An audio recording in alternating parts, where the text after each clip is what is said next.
Hello my dear friends, क्या हाल चाल हैं। होप कि आप लोग बहुत अच्छे होंगे और मैं भी बहुत अच्छा हूं और आशा करते हैं आपकी पढ़ाई अच्छी चल रही है और जितनी चीज़ें हम बताए हैं उतनी चीज़ें आप कर रहे हैं। और आज फिर हम आपके लिए लेके आए हैं जीएसटी की नई क्लास।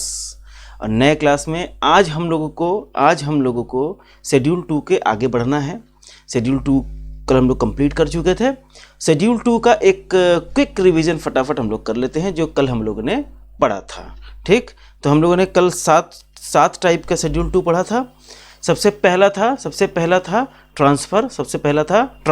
ट्रांसफ़र में तीन चीज़ें थी, transfer of title in goods, transfer of right in goods without title और transfer of title in goods at future dates. ठीक है, तो जो टाइटल इन गुड्स था वो गुड सप्लाई ऑफ गुड्स था, सामने स्क्रीन पे दिख रहा है आपको। और right in goods without title तो क्या था, सर्विस था।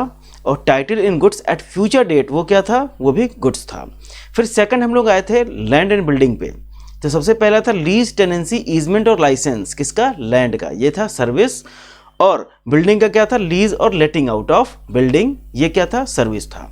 तीसरा ट्रीटमेंट प्रोसेस था, किसी और के गुड्स पे काम करना, वर्क ऑन अनदर गुड्स, तो ये था सर्विस। फिर चौथा था transfer of business assets.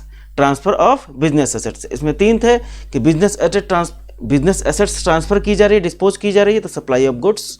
Business assets का पर्सनल यूज़ किया जा रहा है, सप्लाई ऑफ सर्विस। और बिजनेस सीज हो गई तो जो स्टॉक बचा वो गुड्स था। इसमें दो एक्सेप्शन थे, एक्सेप्शन हम यहाँ नहीं लिखे हैं, आप अगर चार्ट बना रहे हैं ये तो आप ये एक्सेप्शन इसमें नोट कर लीजिएगा हल्का सा। दो एक्सेप्शन थे इसके, क्या थे, गोइंग कंसर्न पे यदि ट्रांसफ़र हो रहा है तो सप्लाई ऑफ गुड्स नहीं माना जाएगा स्टॉक को, और यदि उसके लीगल रिप्रेजेंटेटिव ने उसका बिजनेस चलाना स्टार्ट कर दिया तो। क्लियर।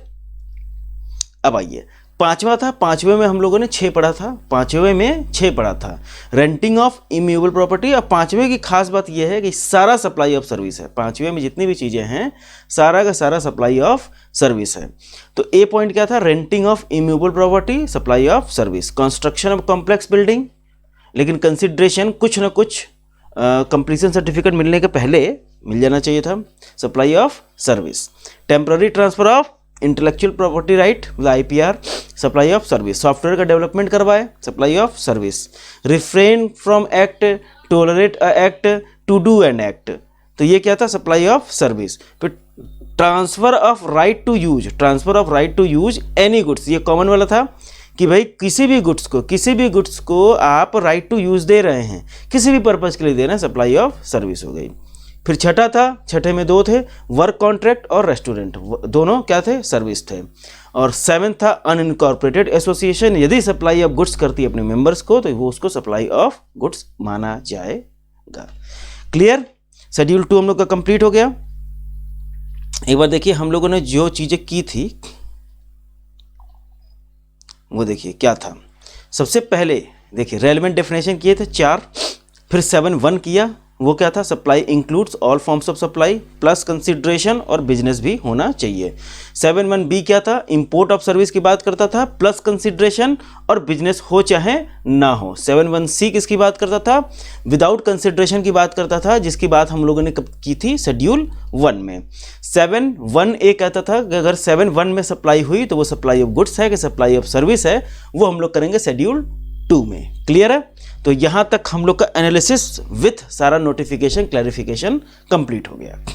इसके बाद हम लोग आते हैं इसके बाद जो शेड्यूल 2 से रिलेटेड नोटिफिकेशन वगैरह हैं उसको हम लोग कर लेते हैं। देखिए ये हमने जो भी पढ़ाया था उसका एक मस्त शॉर्ट में सारी चीजें लिख दी हैं। इसको हम अगर आप लोग बोलेंगे तो PDF हम शेयर कर देंगे। ठीक है, चलिए यहां तक तो हो गया। अब आइए नोटिफिकेशन क्लैरिफिकेशन पढ़ लेते हैं आगे की। अच्छा, सबसे पहले टेनेंसी राइट की बात करें। जो हम लोग टेनेंसी राइट का उसमें पढ़े थे, लैंड का टेनेंसी राइट, बिल्डिंग का लीज, ईजमेंट वगैरह था ना, तो वो क्या था, सप्लाई ऑफ सर्विस था ना, उसी के ऊपर क्लैरिफिकेशन है बेसिकली। तो ये क्या है, taxability of tenancy right under GST। अब ये क्या होता है, एक पगड़ी सिस्टम होती है। इसको हम लोग समझ लेते हैं।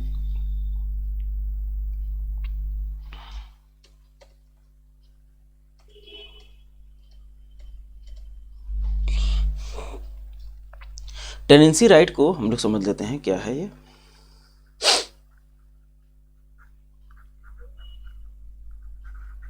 टेनेंसी राइट पगड़ी सिस्टम बोलते हैं।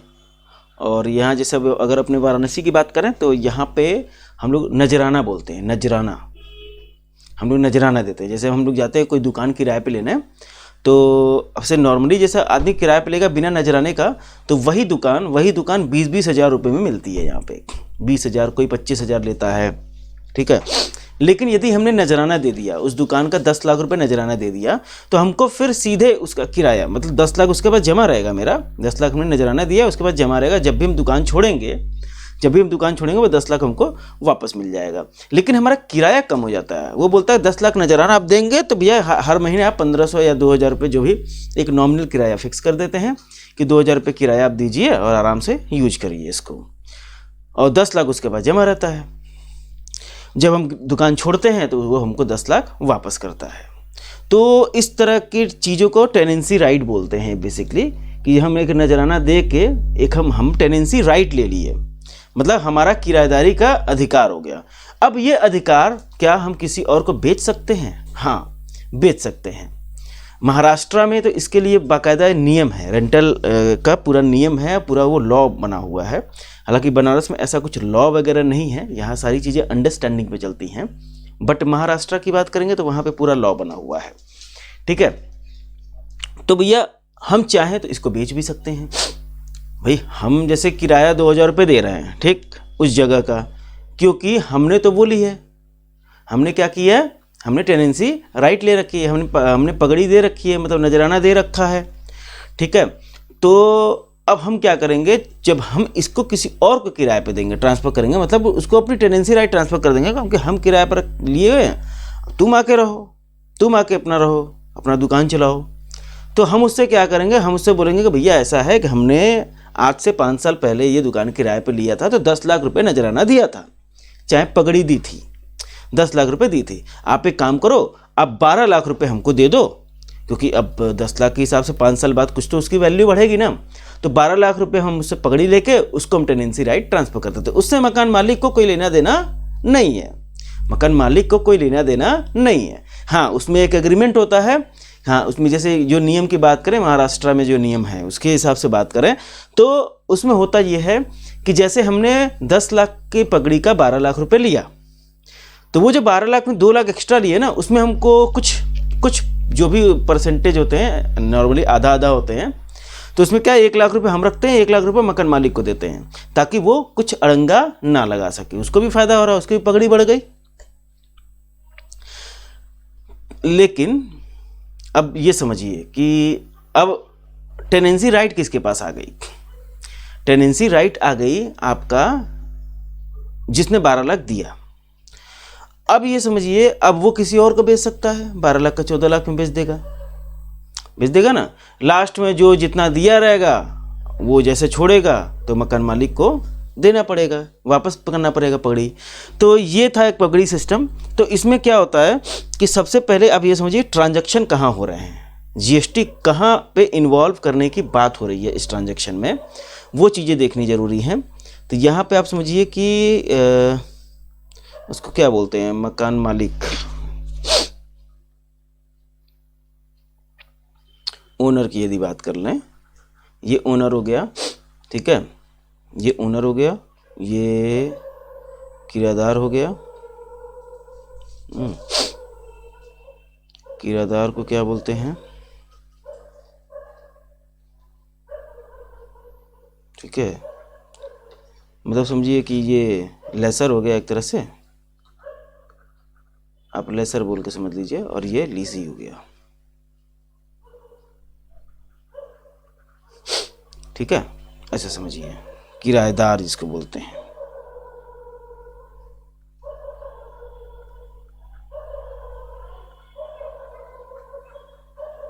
ठीक, ये कौन होगा, मकान मालिक। मकान मालिक या दुकान मालिक, जो भी बोलिए, जो चीज़ भी हम किराए पे ले रहे हैं। और एक और आ गया, एक और किराएदार आ गया, एक और किराएदार आ गया यहाँ पे, एक और किराएदार आ गया। अब समझिए क्या हो रहा है। किराएदार ने मकान मालिक को क्या दिया? पगड़ी, पगड़ी दी। कितना दिया? मान लीजिए 10 लाख रुपए दिया, जिसके बदले में इसके पास क्या आ गई? Tenancy right. मकान मालिक ने इसको एक अधिकार दे दिया कि हाँ भाई आपको हम टेनेंसी राइट देते हैं।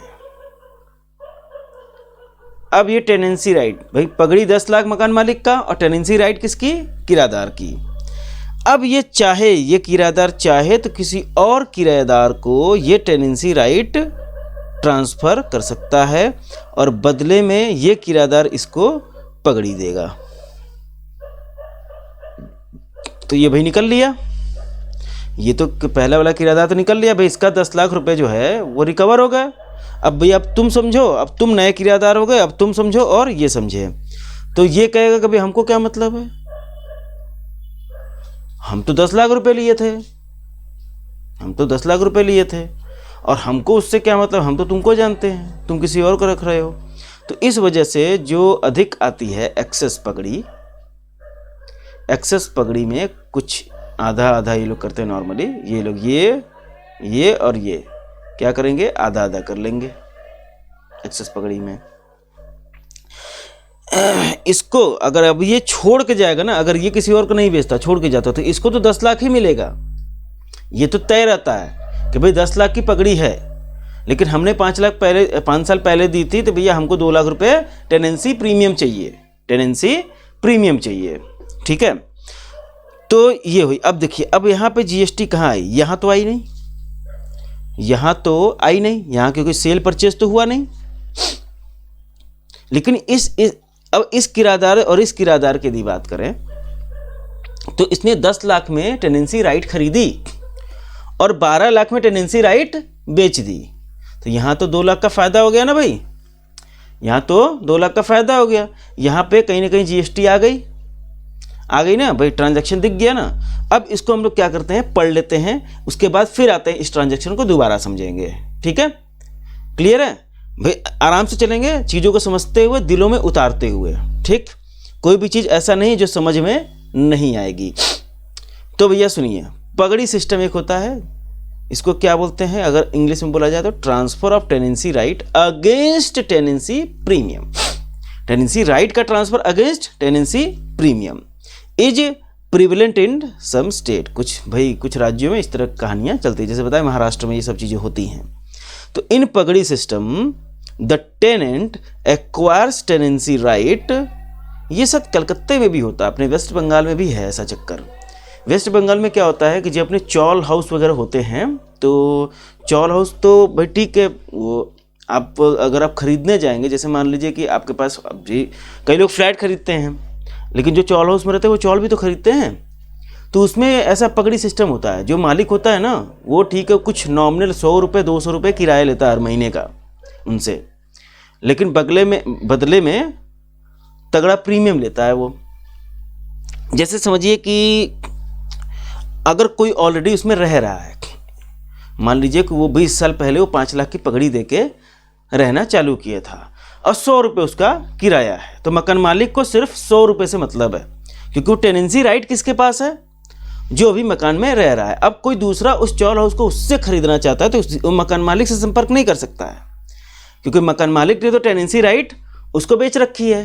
तो अब वो जो अगला बंदा होगा ना, जो रह रहा होगा उस चॉल में, वो क्या करेगा कि वो बोलेगा कि भैया हम तो 5 लाख में 10 साल पहले लिए थे, अभी तो हम 20 लाख लेंगे, अभी तो हम 20 लाख रुपए लेंगे। लेकिन जो नया, जैसे मान लीजिए हम जाएंगे 20 लाख रुपए दे के जाएंगे, तो 20 लाख रुपए हम उसको देंगे किराएदार को। ठीक, अब उसका आपस में क्या भाई एग्रीमेंट है कि 20 लाख जो फ़ायदा होगा उसमें वो रखेगा कि नहीं रखेगा, मकान मालिक लेगा कि नहीं लेगा, वो नहीं पता। हाँ, लेकिन ये है कि हाँ भाई वो महंगा ही देते हैं। उसके बाद फिर किराए की जिम्मेदारी हमारी, फिर हम वहाँ रहना चालू कर देंगे और हम जो 100-200 महीना किराया वो देता था मकान मालिक को, हम देना शुरू कर देंगे। तो इस तरह करके सिस्टम शायद वेस्ट बंगाल में भी है। तो कुल मिला के एक है tenant acquire tenancy right in the property against payment of tenancy premium, जिसको हम लोग पगड़ी बोलते हैं। The landlord may be owner of property, landlord भाई ओनर ऑफ प्रॉपर्टी हो सकता है, but the possession of the same lies with the tenant. भले ही वो प्रॉपर्टी का मालिक कोई और है, लेकिन पोसेशन तो उसका टेनेंट के पास ही रहता है। फिर टेनेंट क्या करता है, tenant pays periodic rent, tenant pays periodic rent to the landlord as long as occupy the property. भाई कुछ नॉमिनल रेंट वगैरह जो है वो जाती रहती है टेनेंट को, अरे वो मकान मालिक को। तो but tenant also usually has क्या था, टेनेंट ऑल्सो यूजुअली हैज़ क्या है, द ऑप्शन, टेनेंट के पास एक और ऑप्शन होती है कि टेनेंट चाहे तो वो टेनेंसी राइट को सेल भी कर सकता है of the said property, and in such a case has to share the percentage of the proceeds with owner of land. भाई कुछ परसेंटेज प्रोसीड्स के ओनर ऑफ लैंड से शेयर भी करने पड़ते हैं as laid down in their tenancy agreement, जैसा कि एग्रीमेंट में लिखा होता है। ठीक, अगर वो टेनेंसी राइट बेचता है तो कुछ हल्का फुल्का शेयर मकान मालिक को भी जाता है। Alternatively landlord pays to the tenant the prevailing tenancy premium to get the property vacated, या अगर लैंडलॉर्ड यदि चाहे तो भैया टेनेंसी प्रीमियम किराएदार को वापस देके उससे मकान खाली भी करवा सकता है। अब ये देखें, such properties in Maharashtra are govern by Maharashtra rent control act 1999। Maharashtra में तो इसके ऊपर पूरा एक एक्ट बना हुआ है कि Maharashtra rent control act 1999, Maharashtra में इसी के बेस पे सारे काम होते हैं। और it has been clarified that activity of transfer of tenancy right against consideration that is tenancy premium is squarely covered under supply of service और लाइबल टू जीएसटी है। तो भैया टेनेंसी राइट का जो ट्रांसफर होता है कंसिडरेशन के against में, भैया ये जीएसटी में कवर होता है। कैसे बोल के, सप्लाई ऑफ सर्विस बोल के कवर होता है। ठीक है, फिर क्या है, it is a form of lease और renting of property and such activity is specifically declared to be service in para 2 of schedule 2। अब शेड्यूल 2 के पैरा 2 में हम लोगों ने देखा था क्या था, लीजमेंट ईजमेंट टेनेंसी राइट वगैरह था ना उसमें, लैंड एंड बिल्डिंग वाले में। दूसरा कौन सा था, पैरा 2 कौन सा था, लैंड एंड बिल्डिंग वाला था ना। तो भैया फिर क्या होगा, ये चीज़ें उसमें पढ़े थे तो उसी चीज़ को यहाँ पर डिस्कस किया गया है। As discuss in table above, that is any lease tenancy easement licence to occupy land is a supply of service. Although देखिए, अब एक नियम क्या है कि जहाँ पे स्टैम्प ड्यूटी वगैरह का चक्कर आया वहाँ पे भैया सप्लाई उप्लाई की बात नहीं आती, वहाँ पे जीएसटी हम नहीं लगा सकते हैं। लेकिन यहाँ बात अलग है। Although stamp duty and registration charges have been levied on such transfer of tenancy right, it shall be still subject to GST। भले ही अब टेनेंसी जो राइट ट्रांसफ़र वगैरह होते हैं, टेनेंसी राइट जो ट्रांसफ़र वगैरह होते हैं तो वो ठीक है भाई, उस पर अपने स्टैम्प ड्यूटी वगैरह के चक्कर होते हैं, स्टैम्प ड्यूटी वगैरह के चक्कर होते हैं, लेकिन फिर भी उस पर जीएसटी तो लगता ही है।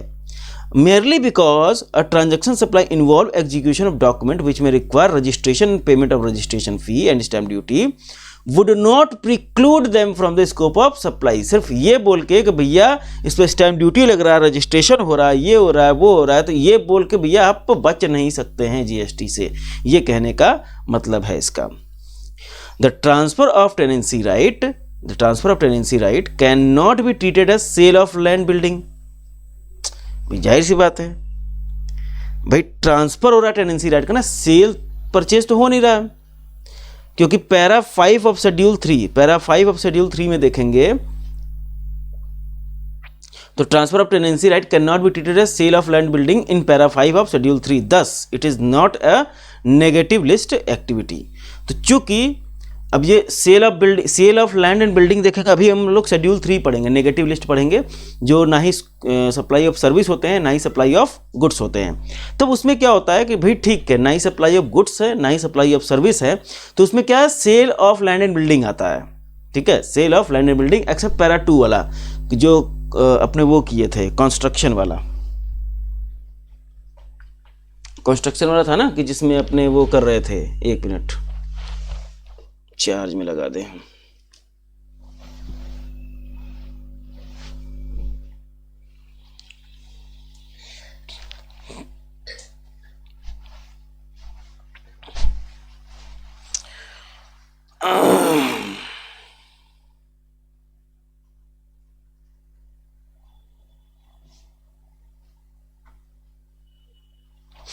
हाँ, तो यहाँ पे था sale of land and building. Sale of land and building जो है वो शेड्यूल 3 में नेगेटिव लिस्ट में है, लेकिन transfer of tenancy right sale of land and building तो नहीं है। तो भाई ये नेगेटिव लिस्ट में भी नहीं आया, तो भैया जो नेगेटिव लिस्ट में भी नहीं आया, पॉजिटिव लिस्ट में भी नहीं आया, तो भाई इसको तो पॉजिटिव ही मानेंगे ना।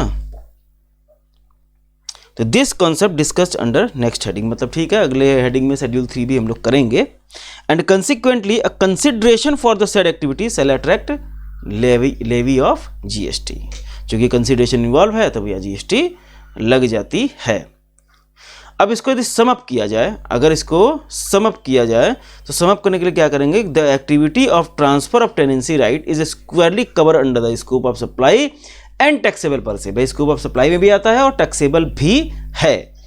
Transfer of tenancy right to a new tenant against consideration in the form of tenancy premium is taxable. क्या बोल रहा है, transfer of tenancy right to a new tenant, to a new tenant, वो क्या है, वो है सप्लाई ऑफ सर्विस और टैक्सेबल है। However renting of residential dwelling for use as a resident is exempt.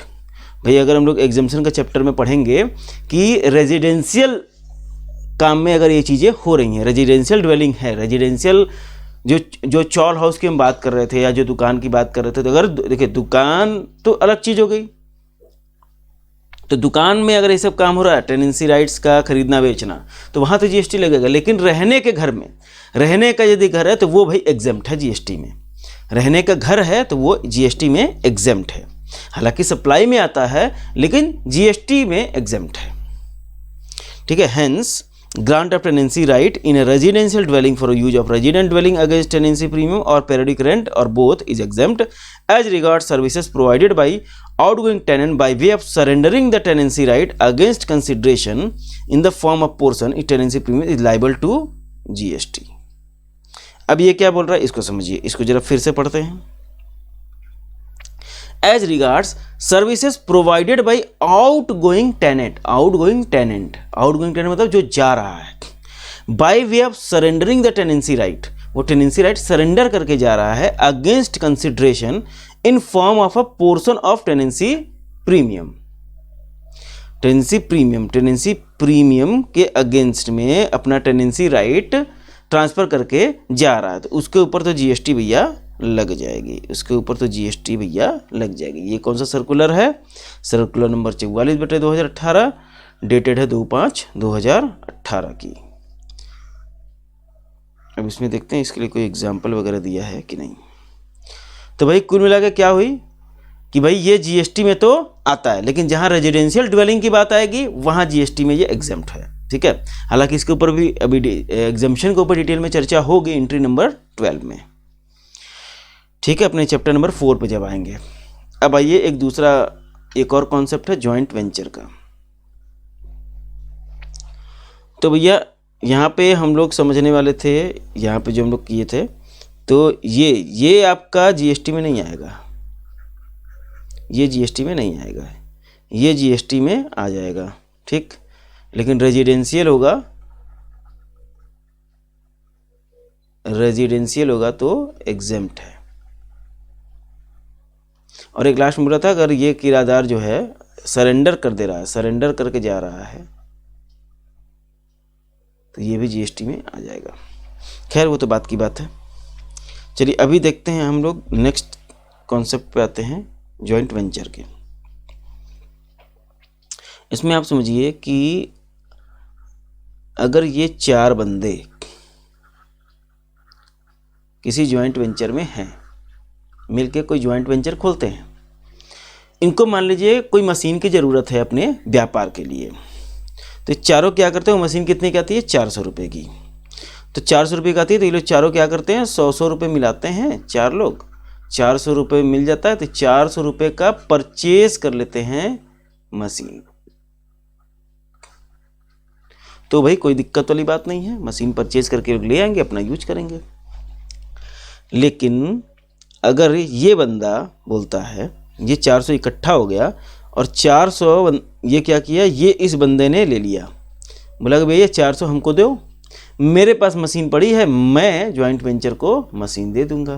तो ये बोला जाएगा कि मेंबर ने जॉइंट वेंचर को सर्विस दी, मेंबर ने जॉइंट वेंचर को सर्विस दी। तो ये चीज़ सप्लाई में आ जाएगी, यही चीज़ उसमें समझाया हुआ है जॉइंट वेंचर में। कैश कॉल इसको बोलते हैं। ये दो हैं एग्जाम्पल, ये दो एग्जाम्पल करने से हम लोग का काम हो जाएगा। जैसे पहला एग्जाम्पल करते हैं, there are 4 member in joint venture including the operating member and each one contribute 100 as part of their share. A total amount is 400 is collected. The operating member purchase machinery for 400 for the joint venture to be used in oil production. ठीक, तो in above case cash call will not be subject to GST since the operating member is not carrying out an activity for another for consideration. Here the money paid for the purchase of machinery is merely in the nature of capital contribution and is therefore a transaction in money. तो भाई ठीक है, भाई member joint venture के लिए कोई machine खरीद रहे हैं तो उस पर थोड़ी जीएसटी लगना है। अब लेकिन अगर कहानी दूसरी यहां हो गई तो क्या होगा, कहानी यदि दूसरी हो गई तो क्या होगा, वही 4 मेंबर है इंक्लूडिंग ऑपरेटिंग मेंबर और सभी ने 100 रुपये कॉन्ट्रीब्यूट किया, 400 इकट्ठा हुआ। अब ऑपरेटिंग मेंबर एक था जिसके पास मशीन थी, thereafter uses its own machine, अपना वो खुद का मशीन ले आया और 400 रुपये रख लिया एंड परफॉर्म एक्सप्लोरेशन प्रोडक्शन से एक्टिविटी ऑन बिहाफ ऑफ जेबी। तो भैया उसने पैसा लिया, पैसा अपने पास रख लिया और मशीन दे दिया किराए पे, तो ये तो भाई सप्लाई हो गई ना। तो in above cases operating member uses its own machinery and is therefore providing services with in the scope of supply because here operating member is recovering the cost appropriated towards machinery and services from other joint venture member in their participating interest ratio. तो भाई यहां पे GST लग जाएगी। Clear है?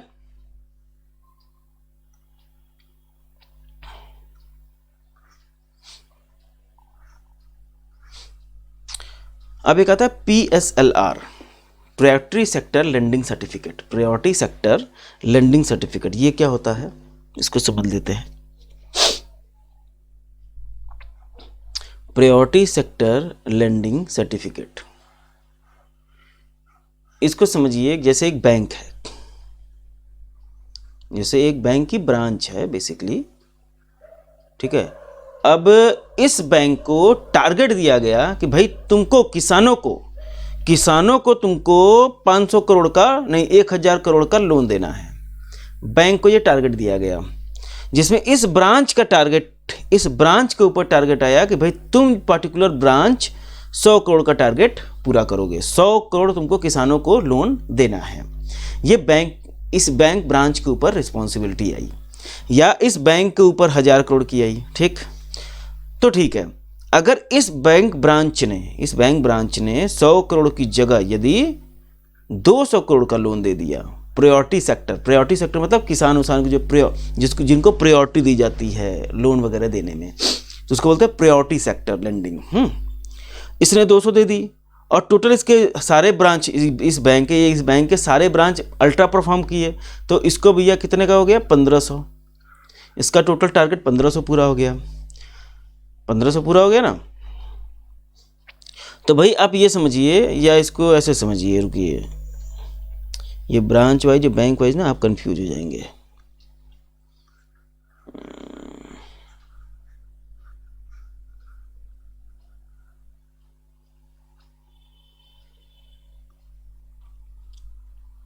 हालांकि ये चीज़ें जो है जो प्रायोरिटी सेक्टर लेंडिंग सर्टिफिकेट होता है ये ब्रांच वाइज देखी जाती हैं। ब्रांच ने अगर टारगेट से ज़्यादा किया तो उसको PSLC मिल जाता है, वो किसी और ब्रांच को या किसी और बैंक के ब्रांच को बेच सकता है। ये एज ए गुड्स माना जाता है, इसको क्या माना जाता है, गुड्स। अब ये मिलता है कैसे, वही हम आपको बता रहे हैं। मान लीजिए पार्टिकुलर बैंक को एक टारगेट मिला कि भैया आपको 1000 करोड़ का लोन प्रायोरिटी सेक्टर को देना है, लेकिन इसने जो है 1500 करोड़ का लोन दे दिया। अब वहीं किसी दूसरे बैंक को टारगेट मिला कि भैया तुमको भी 1000 का करना है, इसने तो भैया 500 का ही किया, इसने 500 का ही किया, इसने 1500 का कर दिया। इसका टारगेट पूरा नहीं हुआ और इसका टारगेट पूरा हो गया, इसका नहीं हुआ, इसका नहीं हुआ और इसका हो गया, ज़्यादा हो गया, बल्कि ज़्यादा हो गया। तो हम क्या करेंगे, इसको क्या होगा, ये ज़्यादा टारगेट करने पर ना 500 करोड़ का प्रायोरिटी सेक्टर लेंडिंग सर्टिफिकेट मिल जाएगा, PSLC मिल जाएगी इसको। क्लियर? अब ये 500 करोड़ की PSLC अगर इसको बेच देगा, इसको सेल कर देगा, तो इसका टारगेट पूरा मान लिया जाएगा, क्योंकि 500 का इसने लोन दिया और 500 का PSLC खरीद ली। ठीक, तो ये एज ए गुड्स होता है। अब ये बैंक अगर इस बैंक को बेचेगा तो भैया GST लगेगा इस पर, क्योंकि ये सप्लाई ऑफ गुड्स माना जाता है। क्लियर है? इसको पढ़ लेते हैं।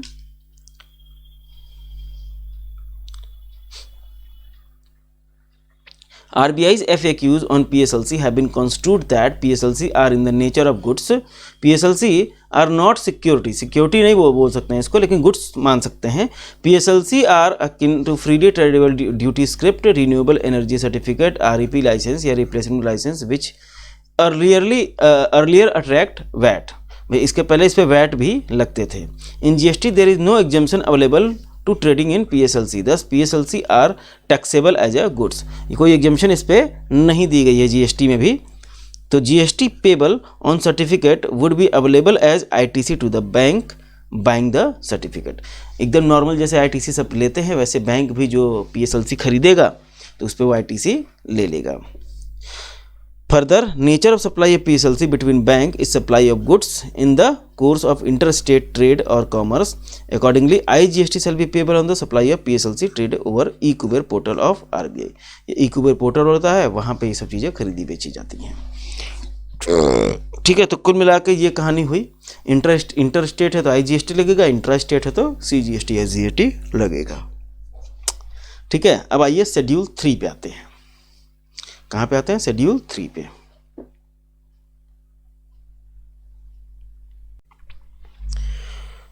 हाँ जी, इसको बोलते हैं नॉन सप्लाई अंडर GST। क्या बोलते हैं? Non supply under GST। Non supply under GST। आप ऐसा बोल सकते हैं, पुराने लॉ में एक नेगेटिव लिस्ट होती थी, जिसके ऊपर वैट वगैरह नहीं लगते थे। यहाँ पे भी इसको GST का ना नेगेटिव लिस्ट कहा जाता है। नेगेटिव लिस्ट, इसमें साफ साफ लिखा हुआ है कि भाई ऐसा है कि ये ट्रांजैक्शन है, इसके ऊपर तो भैया GST नहीं लगती है, इसके ऊपर GST नहीं लगती है, चाहे कुछ भी हो जाए। तो बिना कोई पंचायत के हम लोग आते हैं सीधा शेड्यूल 3 पे। शेड्यूल 3 में क्या है, क्यों है, ये सब चीज़ें तो हम लोग को पता है। आइए, इसमें 3 तरह के हैं। एक तो ये नॉन सप्लाई जो है, नेगेटिव लिस्ट शेड्यूल 3 में जो दी हुई है वो है। उसके बाद नोटिफिकेशन निकाल के भी कुछ चीज़ों को नॉन सप्लाई बोला जा सकता है, और कुछ क्लैरिफिकेशन निकाल के भी कुछ चीज़ों को नॉन सप्लाई बोला जा सकता है। तो ये तीनों चीज़ें पढ़ेंगे। सबसे पहले शेड्यूल 3 कर लेते हैं। शेड्यूल 3 में स्पेसिफिकली क्या लिखा हुआ है।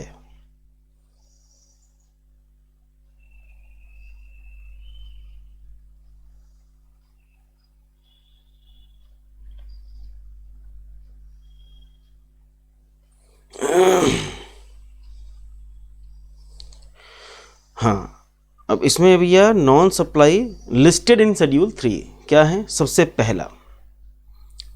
पहला क्या है? एम्प्लॉय ने एम्प्लॉयर को यदि कोई सर्विस दी, एम्प्लॉय ने एम्प्लॉयर को कोई सर्विस दी और वो service in the course of or in the relation to his employment है, भाई उसकी नौकरी के अंतर्गत आता है वो सर्विस, तो भैया इसके ऊपर हम जीएसटी नहीं लगा सकते हैं। हम ये नहीं बोल देंगे कि भाई एम्प्लॉयर को सर्विस दे रहा है तो हर महीने एक बिल बना के देगा सप्लाई ऑफ सर्विस का और जीएसटी लगाएगा, और एम्प्लॉयर जो है सैलरी के साथ साथ जीएसटी भी पे करेगा, ऐसा नहीं है। सैलरी पे कोई जीएसटी नहीं है अगर सीधी सी बात करें तो employee services by an employer to the employer in the course or of in relation to his employment, भाई ये क्या होता है, जीएसटी में नहीं आता है। नॉन सप्लाई, सप्लाई ही नहीं है तो जीएसटी कहाँ लगेगी, सप्लाई ही जब नहीं है तो जीएसटी लगने का तो बात ही नहीं होता है। अब इसमें कुछ एग्जाम्पल है, कर लेते हैं। जैसे amount received by an employee from employer on premature termination of contract of employment are treatable as amount paid in relation to his service provided by the employee to the employer in the course of employment. भाई आप पहले ही terminate अगर किया जा रहा है, 5 साल के लिए मान लीजिए 10 साल के लिए नौकरी पे रखा गया था और 7 साल में हम नौकरी पे निकाल रहे हैं और उसके लिए हम कंपनसेशन दे रहे हैं, तो भैया ये चीज़ तो कॉन्ट्रैक्ट में लिखा हुआ होगा ना, कॉन्ट्रैक्ट ऑफ एम्प्लॉयमेंट में, कि भाई हम आप पहले हमको निकालेंगे तो इतना हमको देंगे, तो वो तो एम्प्लॉयमेंट का ही पार्ट है, तो उस पर जीएसटी थोड़ी लगेगा। फिर services provided by casual worker to employer who gives wages on daily basis to the worker are services provided by the worker in the course of employment। अब क्या होता था कि भाई सिर्फ ऊपर का पढ़ के आपको ये समझ में आएगा कि यहाँ तो एम्प्लॉयर की बात हो रही है, फिर वेजेस वगैरह कहाँ जाएंगे, वर्कर वगैरह कहाँ जाएंगे, तो क्या वो जीएसटी के दायरे में आते हैं क्या, नहीं। कैजुअल वर्कर जो एम्प्लॉयर को सर्विसेज देते हैं उसको जो डेली बेसिस पे हम पेमेंट करते हैं उसको भी कोर्स ऑफ एम्प्लॉयमेंट में ही माना जाता है। क्लियर है?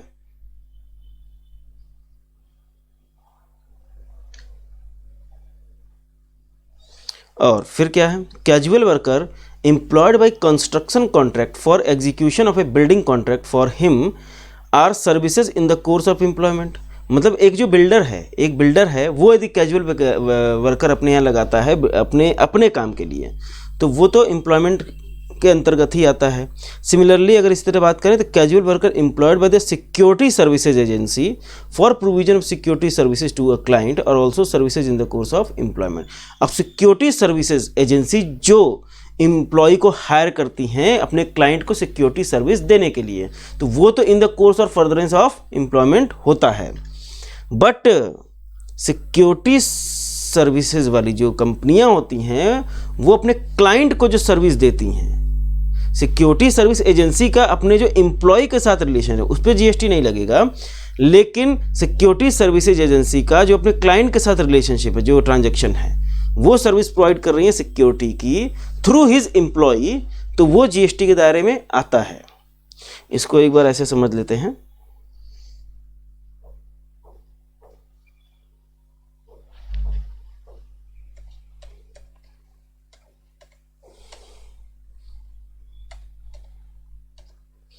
जैसे समझिए कि ये सिक्योरिटी सर्विस है या सिक्योरिटी कंपनी है, ठीक, ये कुछ एम्प्लॉय हायर की है। नॉर्मली इसके यहाँ रिटायर्ड फौजी वगैरह लोग होते हैं, गनमैन वगैरह होते हैं, और ये इसका क्लाइंट है। ये क्लाइंट ने इससे बोला कि भाई आप हमको क्या करेंगे, सिक्योरिटी सर्विसेज प्रोवाइड करेंगे। इसने इसको सिक्योरिटी सर्विस मांगी, कंसिडरेशन दिया और इसने इसको सिक्योरिटी सर्विस दी।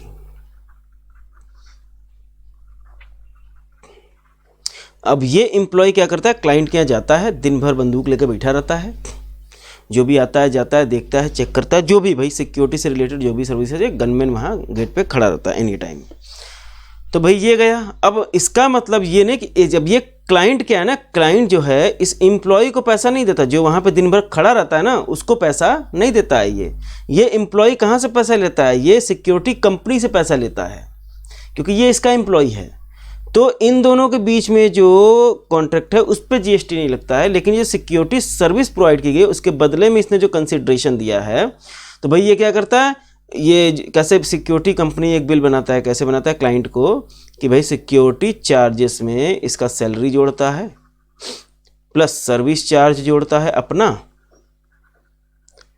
तो ये जैसे मान लीजिए कि इसको 10,000 रुपये सैलरी देता है ये, तो 10,000 रुपये जोड़ लिया, सर्विस चार्ज अपना 2,000 जोड़ लिया कि भाई 2,000 रुपया हमारा सर्विस चार्ज, ठीक है, प्लस ये हो गया सप्लाई, वैल्यू ऑफ सप्लाई। अब इसमें क्या जीएसटी जोड़ेगा क्योंकि सर्विस है, तो 18% जोड़ देगा, जो भी है IGST मान लीजिए लग रहा है या CGST SGST 9% लगा देगा, जो भी ये आएगी ये फाइनल बिल हो जाएगा, ठीक है।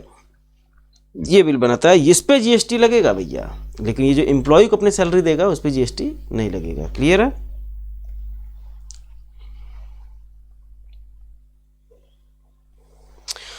हाँ, अब समझिए, only services that are provided by the employee to the employer in the course of employment are outside the realm of supply. सिर्फ वही चीज़ जो एम्प्लॉयमेंट का अंतर्गत आते हैं। लेकिन अगर कुछ ऐसी सर्विसेज है, services provided outside the ambit of employment for consideration would qualify as supply, would qualify as supply. ये सप्लाई मान ली जाएगी अगर वो आउटसाइड द एम्बिट ऑफ क्या है, एम्प्लॉयमेंट है। जैसे services provided by on contract basis by a person to another, that is principal to principal basis, are not service provided in the course of employment. भाई contract basis पे यदि कोई services provide की गई है तो वो भाई एम्प्लॉयमेंट के अंतर्गत तो नहीं आएगी। क्लियर है?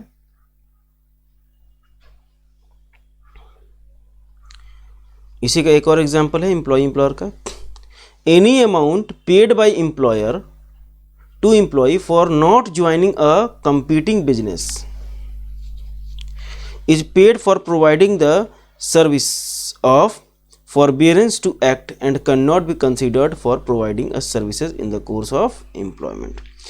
भाई कभी कभी ऐसा होता है कि एम्प्लॉय यदि काम छोड़ के जाता है तो उसको इस बात के पैसे मिलते हैं कि भाई देखिए, आप जैसे मान लीजिए कि हम सीमेंट इंडस्ट्री वाले हैं, सीमेंट इंडस्ट्री वाले हैं और हमारे यहाँ से कोई बंदा काम छोड़ के जा रहा है, तो हम उससे बोलेंगे भैया तुम सीमेंट इंडस्ट्री 3 साल तक ज्वाइन नहीं कर सकते हो, नहीं करोगे, हम उससे कुछ, हमारा उससे कॉन्ट्रैक्ट हो जाता है, या इस एरिया में या इस स्टेट में नहीं करोगे, इस एरिया में या इस स्टेट में तुम नहीं करोगे ज्वाइन, तो भैया उसके बदले में हम उसको कुछ पैसा देते हैं, उसके बदले में हम उसको कुछ पैसा देते हैं। तो वो जो पैसा हम जो उसको दिए हैं वो उसके एम्प्लॉयमेंट के लिए नहीं दिए हैं, कुछ बर्दाश्त, कुछ ना करने के लिए दिए हैं।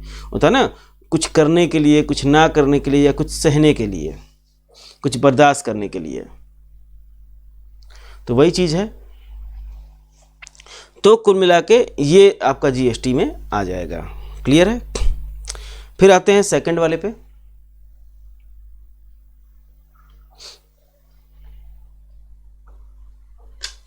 सेकंड वाले पे हम क्या करें? Services by any court or tribunal established under any law for the time being in force. Services by any court or tribunal established under any law for the time being in force. इसका explanation क्या है? The term court includes district court, high court और supreme court. ये बोल रहा है कि कोई कोर्ट या ट्रिब्यूनल जो भी लॉ में एस्टेब्लिश्ड हैं, कोई कोर्ट या ट्रिब्यूनल यदि लॉ में एस्टेब्लिश्ड हैं, वो यदि कोई सर्विस दे रहे हैं, वो यदि कोई सर्विस दे रहे हैं, भाई सुनवाई कर रहे हैं, ठीक है, पब्लिक को सर्विस दे रहे हैं ना, तो उनकी सर्विस के बदले हम कुछ फीस वगैरह जमा करते हैं, कोर्ट में जाते हैं, केस वेस लड़ते हैं, तो कुछ फीस वगैरह जमा होती है ना। तो क्या वो फीस के लिए हम क्या, वो हमसे जीएसटी चार्ज करता है क्या? नहीं, ऐसी कोई भी बात नहीं आती है। कोर्ट कचहरी के मामले जीएसटी से दूर हैं। ठीक, वकील लोग बहुत चालाक हैं, अपने आप को भी जीएसटी से बाहर कर दिए और कोर्ट को भी जीएसटी से बाहर कर दिए। फिर leviability of GST on amount fees charged by the consumer dispute redressal commission. भाई ये थोड़ा सा ध्यान रखिए कि ये एक समझिए क्लैरिफिकेशन टाइप का ही है। अब ये बोल तो रहा है कि कोर्ट ट्रिब्यूनल, कोर्ट या ट्रिब्यूनल के ऊपर जीएसटी नहीं लगता जो वो सर्विसेज देते हैं। लेकिन अगर हम कंज्यूमर डिस्प्यूट रिड्रेसल कमीशन की बात करें, कंज्यूमर डिस्प्यूट रिड्रेसल कमीशन की यदि हम बात करें, तो भैया अगर हम कोर्ट की डेफिनेशन वगैरह करने जाएंगे ना, शाब्दिक अर्थों पे घुसे रहेंगे ना, तो भाई साहब ये क्या हो जाएगा, ये पता लगेगा कि ये कोर्ट के डेफिनेशन में आता ही नहीं है, ये कोर्ट के डेफिनेशन में आता ही नहीं है। ये क्वाजी जुडिशियल टाइप के लोग होते हैं, क्वाजी जुडिशियल टाइप के लोग होते हैं, मतलब कोर्ट होते नहीं हैं, कोर्ट माने जाते हैं। कोर्ट होते नहीं हैं लेकिन कोर्ट मान लिए जाते हैं, क्वाजी जुडिशियल टाइप के होते हैं। तो क्या इनके ऊपर जीएसटी लगेगा, क्योंकि कोर्ट के लिए मनाही है, और एक्सप्लेनेशन में लिखा है कोर्ट में भाई district court, high court, supreme court include है, बाकी भी हैं। तो क्या ये जो कोर्ट के डेफिनेशन में नहीं आते हैं, क्या इनके ऊपर जीएसटी लगता है? नहीं, क्योंकि ये काजी जुडिशियल होते हैं, ये कोर्ट माने गए हैं, इसलिए इनके ऊपर भी नहीं लगता है। ठीक है, हम लोग पढ़ लेते हैं। In order to provide inexpensive, speedy and summary redressal of consumer dispute, quasi judicial bodies are set up in each district and state at the national level called district forum, the state consumer dispute redressal commission and the national consumer dispute redressal commission respectively. हर state का अलग है, हर district का अलग है, और central level पे अलग है। कंज्यूमर डिस्प्यूट रिड्रेसल कमीशन जो नेशनल, स्टेट और डिस्ट्रिक्ट वाइज हैं, may not be tribunal literally. भाई अगर लिटरली देखा जाए, डेफिनेशन देखा जाए, तो ये ट्रिब्यूनल नहीं है, as they may not have been set up directly under article 323B of constitution, क्योंकि ये कॉन्स्टिट्यूशन के अंतर्गत तो सेटअप होते नहीं है। However, they are clothed with the characteristics of a tribunal। हालांकि इनको ट्रिब्यूनल के कपड़े पहना दिए गए हैं, ट्रिब्यूनल की तरह ये लगते हैं, लेकिन ये ट्रिब्यूनल होते नहीं हैं। तो कंसिक्वेंटली क्या होता है, the fees paid by litigants while registering complaints to these bodies. अब इन लोग को यदि कोई फीस वगैरह दिया जा रहा है, said commission are not leviable to GST, तो भाई उस पर जीएसटी नहीं लगती है। लेकिन एक चीज़ ध्यान देना होगा कि any penalty in cash imposed by or amount paid to this commission will also not attract GST. भाई वो तो ठीक है, मतलब जो हम फीस देते हैं वो नहीं लगता। हालांकि जो कैश, जो पेनाल्टी वगैरह ये लोग लगाते हैं ना, वो भी हम देंगे, तो उसमें भी हमको कोई जीएसटी पेड करने की ज़रूरत नहीं, उस पर भी कोई जीएसटी नहीं लगता है। ये क्लैरिफिकेशन अलग से आई थी 12 फरवरी 2018 को। 12 फरवरी 2018 को ये क्लैरिफिकेशन आपकी अलग से आई थी।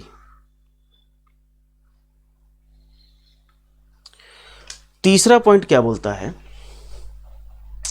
तीसरा पॉइंट बोलता है function performed by the member of parliament, member of state legislature, member of panchayat, member of municipality, member of other local authority. अब ये जो फंक्शन एमपी एमएलए वगैरह जो हैं, अब ये क्या, ये जो सर्विसेज देते हैं उसके बदले में इनको भारत सरकार से सैलरी मिलती है ना, तो क्या भाई उस पर जीएसटी लगेगी क्या? नहीं, ऐसा कुछ भी नहीं है। तीसरे का एक पॉइंट क्या, duty performed by any person who hold any post in pursuance of provision of constitution. भाई कॉन्स्टिट्यूशन का प्रोविजन को ध्यान में रखते हुए कोई पर्सन वो कुछ चीज़ें होल्ड कर रहा है, जैसे मान लीजिए प्रेसिडेंट ऑफ इंडिया हो गए, प्राइम मिनिस्टर ऑफ इंडिया हो गए, चीफ मिनिस्टर ऑफ स्टेट हो गए। तो duty performed by president of India, vice president, prime minister, chief justice of India, speaker of Lok Sabha, chief election commission, controller and auditor general, chairman of union, UPSC वाले जो होते हैं, UPSC union public service commission, attorney general of India in that capacity. तो ये इन लोगों की जो services होती हैं उस पर भी कोई जीएसटी नहीं लगता है। फिर आइए, फिर क्या है, ये तीसरे वाला पॉइंट ही पढ़ रहे हैं हम लोग। पहला क्या था, एम्प्लॉय एम्प्लॉयर वाला। पहला क्या था, एम्प्लॉय एम्प्लॉयर वाला। दूसरा क्या था, कोर्ट वाला, कोर्ट और ट्रिब्यूनल वाला। तीसरा क्या है, एमपी एमएलए। तीसरे का पहला एमपी एमएलए, दूसरा वो जो स्पेशल पोजीशन होल्ड कर रहे हैं, राष्ट्रपति वगैरह, और तीसरा है duty performed by any person as a chairperson or a member or a director in a body established by the central government or a state government or a local authority and who is not deemed as an employee before the commencement of this clause। तो duties performed by any person as a chairperson or a member or a director in a body established by central government or state government or a local authority and who is not deemed as an employee before the commencement of this clause. भाई इस clause, ये clause मतलब GST आने के पहले अगर वो employ नहीं माने जाते थे, भाई क्या है ये, क्या बोल रहा है, duty performed by any person, कोई भी पर्सन ड्यूटी परफॉर्म कर रहा है, कैसे, चेयरपर्सन, या तो चेयरपर्सन बन के बैठा है या मेंबर बन के बैठा है, किसका, या डायरेक्टर बन के बैठा है, ऐसी बॉडी का जो इस्टेब्लिश किया गया सेंट्रल गवर्नमेंट के द्वारा, स्टेट गवर्नमेंट के द्वारा, लोकल अथॉरिटी के द्वारा, ठीक है। और यदि वो ये लॉ आने के पहले अगर एम्प्लॉय नहीं माने जाते थे तो अब भी एम्प्लॉय नहीं माने जाएंगे, अब भी उनके ऊपर जीएसटी नहीं लगेगा, ठीक है। और अगर वो एम्प्लॉय माने जाएंगे तो वो ऊपर उनका जीएसटी एग्जेम्प्ट हो जाएगा। कुल मिला के इनको एग्जेम्पशन दे दी गई है, एम्प्लॉय माने जाएंगे तो ऊपर एग्जेम्प्ट हो जाएंगे, नहीं माने जाएंगे तो यहाँ एग्जेम्प्ट हो जाएंगे। क्लियर है? तो 1 2 3 तीसरे का 3, ठीक, 1 2 3 तीसरे का 3। चौथा क्या बोलता है, सर्विसेज ऑफ फ्यूनरल, बरियल, क्रीमाटोरियम और mortuary including transportation of deceased. भाई ये समझिए कि भाई अगर कोई जा रहा है, अंतिम यात्रा किसी की हो रही है तो भैया उस पे जीएसटी नहीं लगेगा। वो बेचारा जा रहा है, कुछ भी ले के नहीं जा रहा है, सब कुछ यहीं छोड़ के जा रहा है, अब उसके ऊपर भी क्या जीएसटी लगेगा क्या भाई? नहीं ना। हालांकि ट्रांसपोर्टेशन ऑफ डिसीज पे भी, अगर मान लीजिए कि जो मुर्दा वाहन होते हैं जो मुर्दे को इधर से उधर ट्रांसफ़र करते हैं, तो वो भी भाड़ा किराया लेते हैं, सर्विस देते हैं, तो उनकी भी सर्विस यहाँ पे जीएसटी में एग्जेम्प्ट है।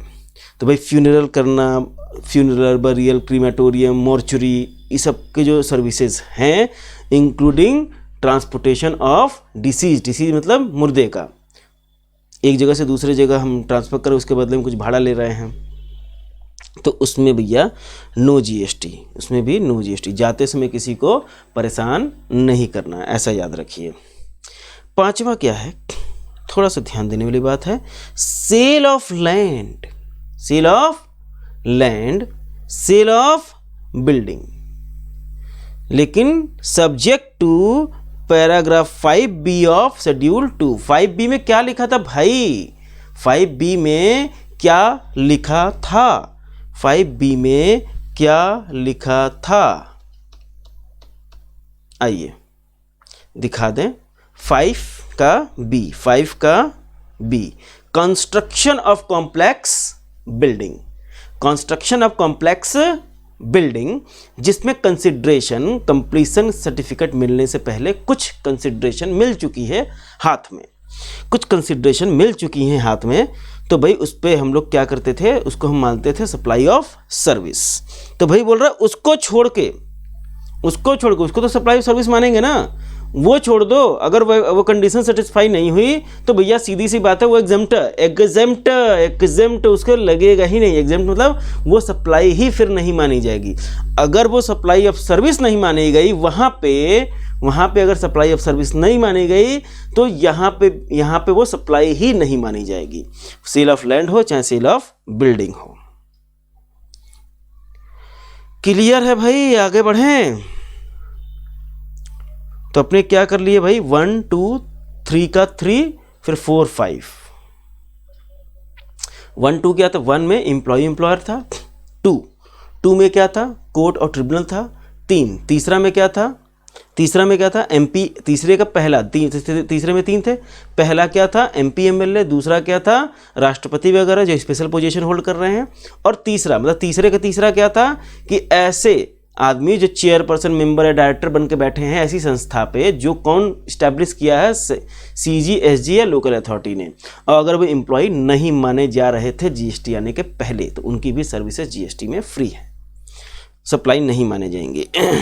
फिर बोले थे जाते समय परेशान नहीं करेंगे। चौथे नंबर पे, चौथा, ये बोलिए चौथा मतलब आदमी का चौथा हो गया, चौथा मतलब ऐसे याद रखिए आदमी का चौथा हो गया, तो चौथा हो गया तो भैया वो जा रहा है, अब उसको परेशान नहीं करना है। पांचवा क्या है, सेल ऑफ लैंड, पांचवा वहाँ भी था। 5 का B कंस्ट्रक्शन, 5 का B था यहाँ भी, और यहाँ भी पांचवा ही है, यहाँ भी पांचवा ही है, तो सेल ऑफ लैंड या सेल ऑफ बिल्डिंग उसको छोड़ के 5B को छोड़ के शेड्यूल 2 वाले सारे यहाँ पे सब नॉन सप्लाई होते हैं, सप्लाई माने ही नहीं जाएंगे।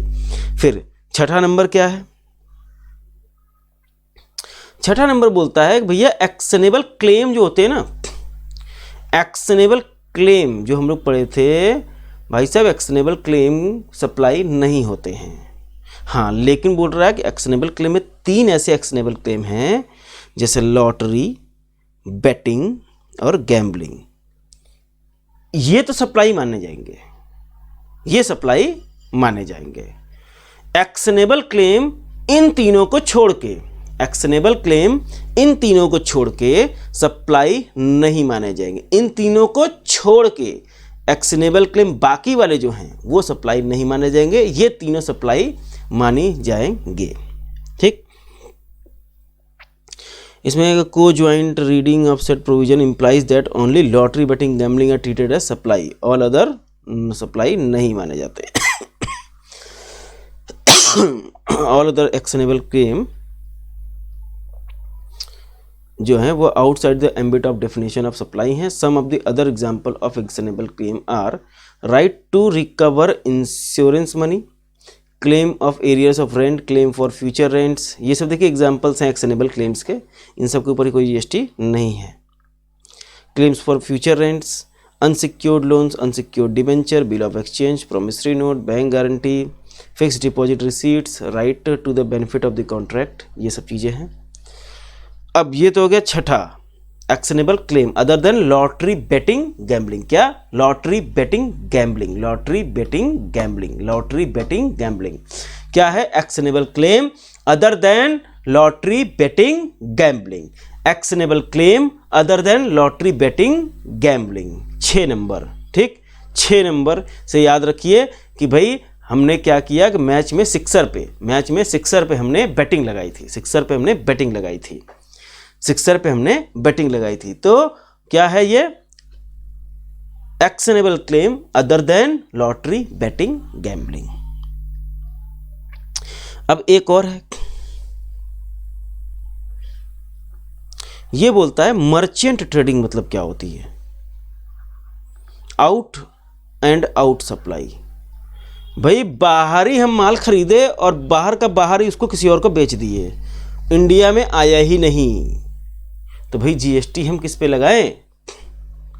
Supply of goods from a place in non taxable territory, from non taxable territory to another place in non taxable territory without such goods entering into India. वो गुड्स जो था non taxable territory से चला और non taxable territory पहुंच गया। ठीक, जहां से चला वो भी नॉन टैक्सेबल था और जहां पे रुका वो भी नॉन टैक्सेबल टेरिटरी था, और बीच में इंडिया में सब घुसे ही नहीं, तो भाई उसके ऊपर कोई जीएसटी नहीं है। जैसे ये समझिए, विवेकानंद ने परचेज किया goods from USA and sold it to George in Canada without bringing the goods in India.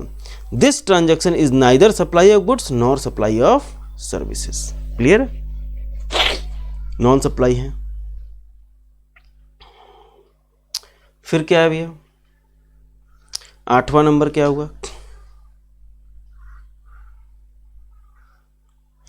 हाँ, अब 8वें का पहला देखिए क्या है। 8वें का पहला, supply of warehouse goods to any person before clearing for home consumption.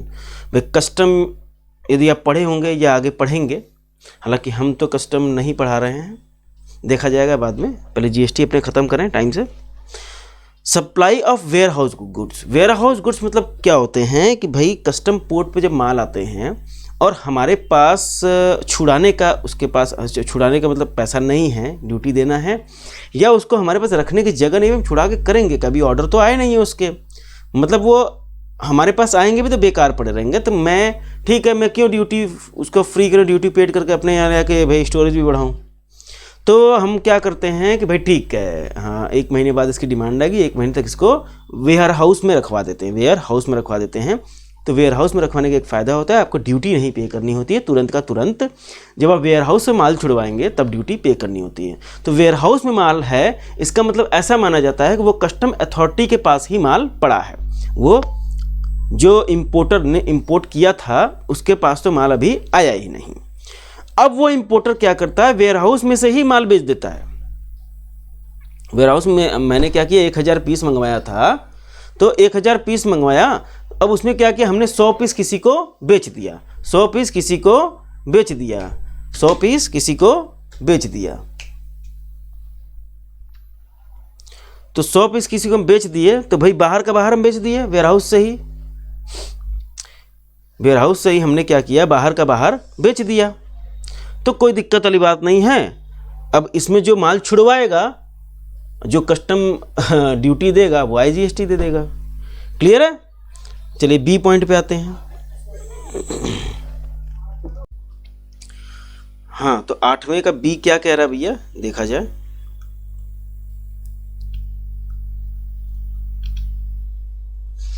ये बोल रहा है supply of goods by the consignee to any other person. Consignee किसी और आदमी को सप्लाई कर रहा है बाय इंडोर्समेंट ऑफ डॉक्यूमेंट, सिर्फ डॉक्यूमेंट से, जो डॉक्यूमेंट ऑफ टाइटल उसके पास है ना, जो डॉक्यूमेंट ऑफ टाइटल है गुड्स का, वो ट्रांसफर कर दे रहा है उसको। After the goods have been dispatched from the port of origin located outside India but before clearance for home consumption.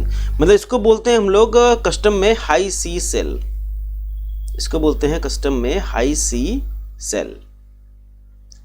मतलब अभी समझिए कि क्लियरेंस फॉर होम कंजम्पशन नहीं हुआ है, या इसको कैसे बोल सकते हैं, हाँ हाई सी सेल ही बोलेंगे इसको।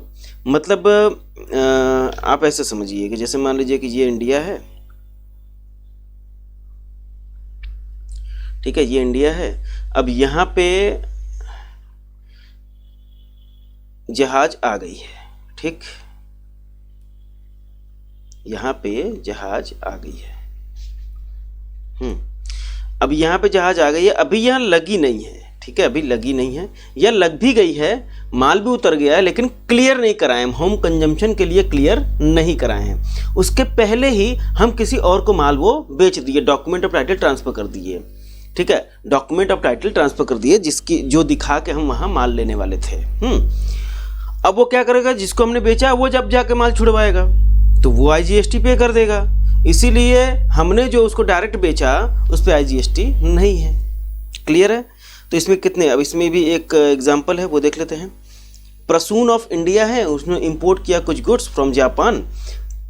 जब गुड्स क्या थे, हाई सीज पे थे, मतलब समुद्र पे ही थे, तो परसून ने क्या कर दिया, सोल्ड कर दिया goods to Genius in India by way of endorsement of document of title of goods. This transaction between Prasoon and Genius neither supply of goods nor supply of services. Clear है? तो भाई ये क्या हुआ, 2 ट्रांजेक्शन हम लोगों ने पढ़ा। इसके पहले भी एक ट्रांजेक्शन पढ़ा था मर्चेंट ट्रेडिंग वाला, 7 नंबर पे जो पढ़ा था हम लोगों ने ट्रांजेक्शन, मर्चेंट ट्रेडिंग का पढ़ा था। अब मर्चेंट ट्रेडिंग में क्या था कि भैया नॉन टैक्सेबल टेरिटरी से नॉन टैक्सेबल टेरिटरी में माल बिका बिना इंडिया आए, ठीक। अब 8 नंबर क्या था कि भाई वेयर हाउस से ही हम माल बेच दिए बिना होम कंजम्पशन के लिए क्लियर कराए। और ये बी क्या था कि हमने पोर्ट से माल होम कंजम्पशन के लिए क्लियर नहीं कराया, ना ही वेयर हाउस भेजा, ना ही वेयर हाउस भेजा। तो वेयर हाउस भेजा तो वेयर हाउस वाला तो ऊपर आ गया, पोर्ट पे आने तक उसके पहले भी हम सेल कर दिए, तो वो यहाँ पे नॉन सप्लाई हो जाएगा। क्लियर है? नेक्स्ट आते हैं। अब ये था शेड्यूल 3 वाला, शेड्यूल 3 वाला ये था, कौन सा था, शेड्यूल 3 वाला। कितने थे, 8। तो 8 में कितना था, 2। इसको जरा हम लोग फिर से देख लेते हैं, मतलब रिवाइज कर लेते हैं बेसिकली। अब देखिए इसमें नॉन सप्लाई में सबसे पहला क्या था, एम्प्लॉय और एम्प्लॉयर था। दूसरा क्या था, कोर्ट या ट्रिब्यूनल। दूसरा क्या था, कोर्ट या ट्रिब्यूनल। तीसरा क्या है,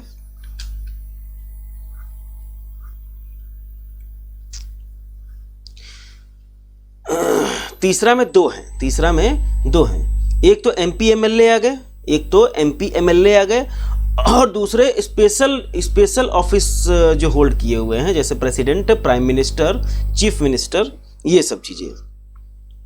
और तीसरा थे चेयरपर्सन, मेंबर या डायरेक्टर किसी ऑफिस में, किसी बॉडी में जो इस्टेब्लिश की गई सेंट्रल गवर्नमेंट, स्टेट गवर्नमेंट या लोकल अथॉरिटी, जैसे कि सेबी, IRDA, ठीक है, इन सब में जो मेंबर हैं, डायरेक्टर हैं या चेयरपर्सन हैं, इनकी ये जो ड्यूटी परफॉर्म करते हैं, इनके बदले में इनको जो रिम्यूनरेशन मिलती है वो GST में नहीं आती है। फिर भाई कोई जा रहा है, जाते समय चौथा में किसी का चौथा हो रहा है तो हम परेशान नहीं करेंगे। पांचवा क्या था? पांचवा था 5B ऑफ शेड्यूल 2 को छोड़ के बाकी सारे सेल ऑफ लैंड और बिल्डिंग आपके नॉन सप्लाई हैं। छठा था एक्शनेबल क्लेम, हमने 6 पे क्या लगाया था? बेटिंग, तो actionable claim other than lottery, betting, gambling non supply है। 7 नंबर क्या था? 7 नंबर था merchant trading, non TT to non TT, non taxable territory से non taxable territory without India touch किए। 8वें में 2 था, एक तो वेयर हाउस से हमने सेल कर दिया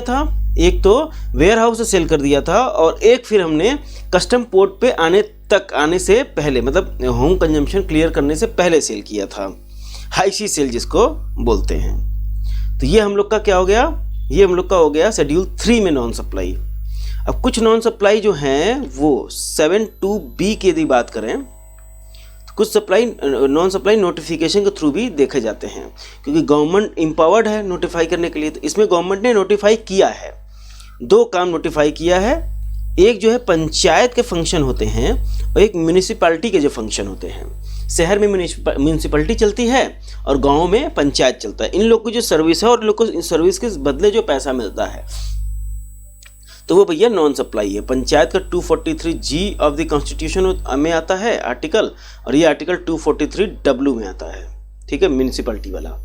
तो कुल मिलाकर ये 2 पंचायत का फंक्शन, म्यूनिसिपैलिटी का फंक्शन नोटिफाई किए गए हैं कि इन लोग के फंक्शन क्या किए जाएंगे, क्या माने जाएंगे? Non supply.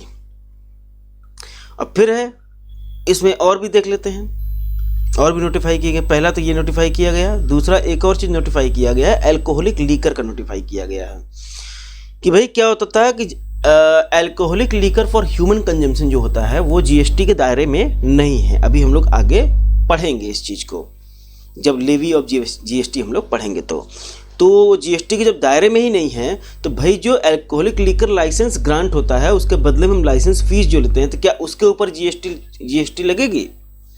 जाहिर सी बात है, जब जो मेन प्रोडक्ट है जिसके लाइसेंस की बिक्री हो रही उसी पे GST नहीं है तो उसके लाइसेंस फीस पे कहाँ से GST लगनी चाहिए।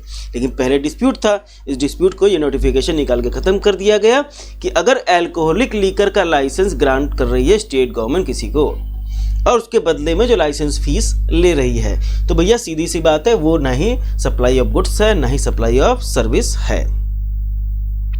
ठीक है, ये वही चीज़ है, इसको पढ़ लेते हैं फटाफट।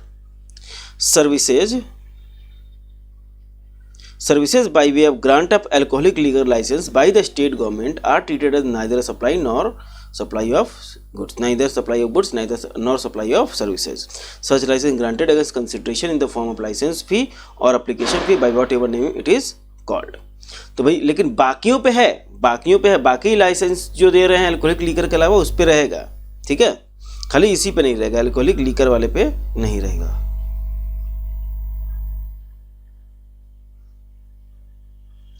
अब नॉन सप्लाई कुछ क्लैरिफिकेशन के थ्रू भी नॉन सप्लाई की गई हैं, बताया गया है।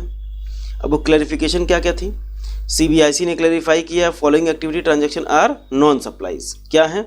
इंटर स्टेट मूवमेंट क्या? Various modes of conveyance. जैसे समझिए कि जो GTA होते हैं, गुड्स ट्रांसपोर्ट एजेंसीज, वो यदि ट्रक में माल भर के एक जगह से दूसरी जगह पहुंचा रहे हैं तो वो सर्विस दे रहे हैं और उसके बदले में भाड़ा ले रहे हैं, तो भाड़ा तो भाई GST में है। अब वो रिवर्स चार्ज में भी है, फॉरवर्ड चार्ज में भी, वो GTA का कॉन्सेप्ट पढ़ेंगे तो वहाँ पे देखेंगे। लेकिन भाई भाड़ा पे GST तो है, तो ठीक है, अब भाड़ा पे GST तो लग रहा है, लेकिन साथ में जो उसमें जो माल रखा हुआ, माल के साथ साथ जो उसका ट्रक है, वो ट्रक भी तो एक जगह से दूसरी जगह जा रहा है,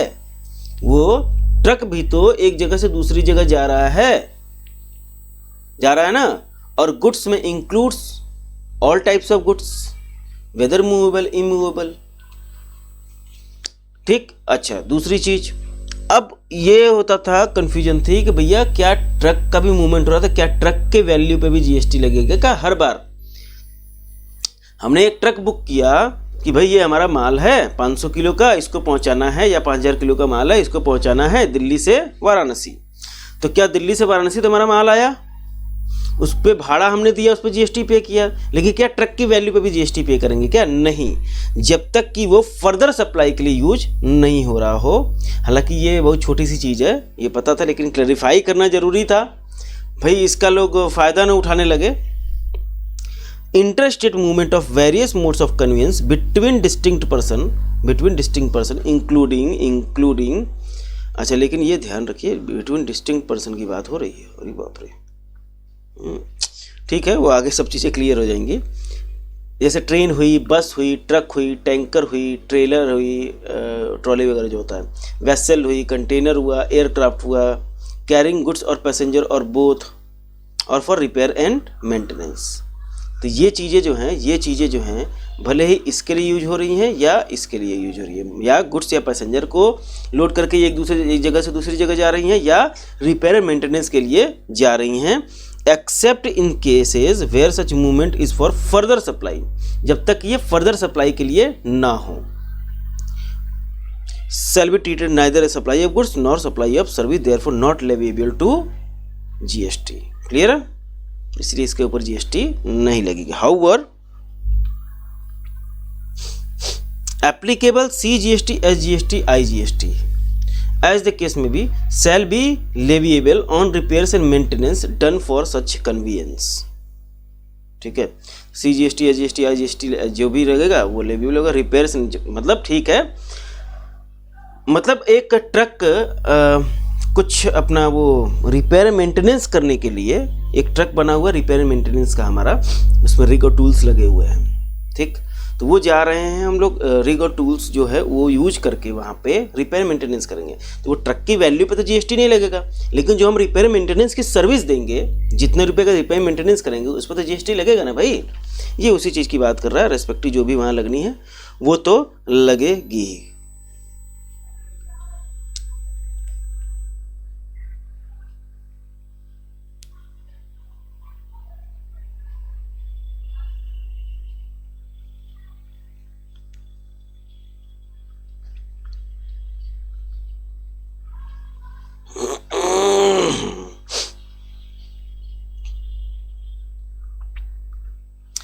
अब ये बोल रहा था कि ऊपर जो डिस्कस हुआ है ना, ये कब डिस्कस हुआ है, नीचे देख लिखा हुआ है, जो ऊपर की इशू है वो डिस्कस किए थे जीएसटी काउंसिल मीटिंग में 11 जून 2017 को जो मीटिंग हुई थी। And the council recommended that such interstate movement shall be treated neither as supply nor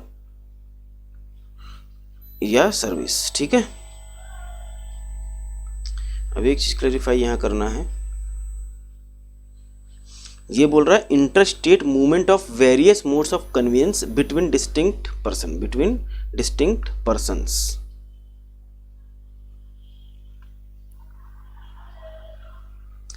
अब यहाँ पे ये मत समझ लीजिएगा कि वो डिस्टिंक्ट पर्सन मतलब अपने वालों को भेजेगा तभी, ना ऐसा नहीं होता है। जैसे समझिए कि डिस्टिंक्ट पर्सन मतलब कि आप यहाँ पे रजिस्टर्ड पर्सन समझिए। ठीक है, थोड़ा सा चीज़ों को क्लैरिफाई करके चलिए, registered person to registered person.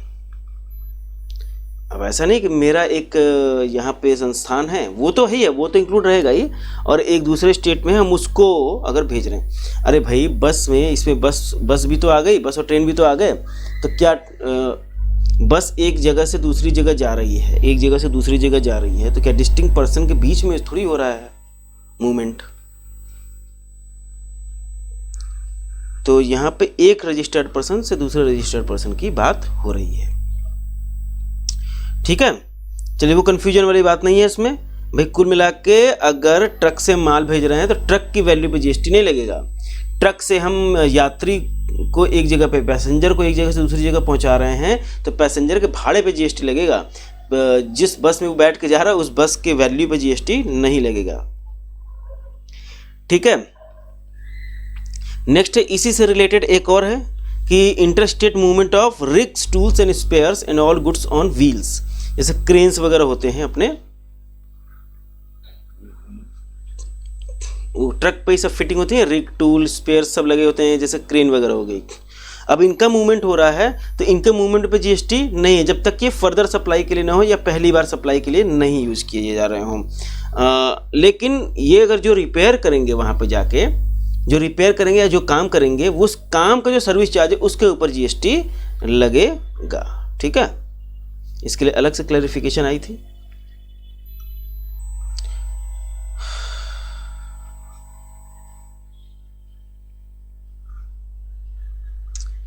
अब ये समझिए सप्लाई लेविएबल टू जीएसटी, ये थोड़ा सा आगे हम लोग बढ़ते हैं क्योंकि अब चीज़ें ख़त्म ही होने वाली हैं, तो एक बार इसको हम लोग एक लेवल तक सल्टा देते हैं।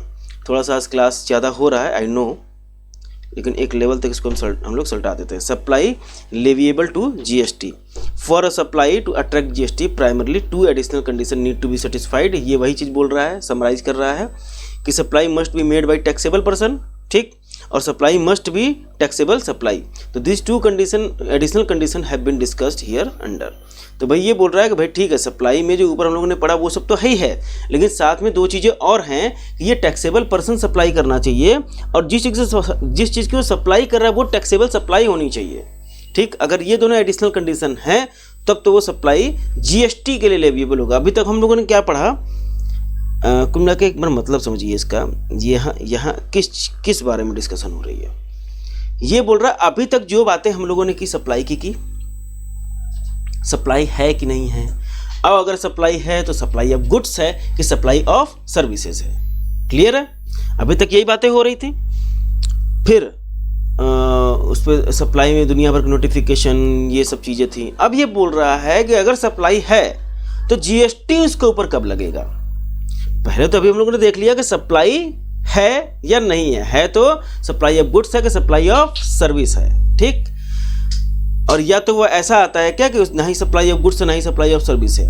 लेकिन अगर सप्लाई हुआ तो क्या जीएसटी कब लगेगा इसके ऊपर, सप्लाई साबित होने के बाद जीएसटी दो कंडीशन पूरी होगी तो लगेगी, कि वो सप्लाई बिटवीन टैक्सेबल पर्सन हो, नहीं सॉरी, वो supply made by taxable person हो, वो supply made by taxable person हो, और जिस चीज की सप्लाई हो रही है वो टैक्सेबल सप्लाई हो।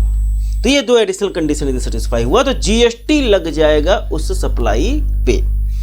तो भैया सप्लाई बाय टैक्सेबल पर्सन की बात करें तो supply to attract GST should be made by a taxable person, hence a supply between two non taxable person does not constitute taxable supply under GST.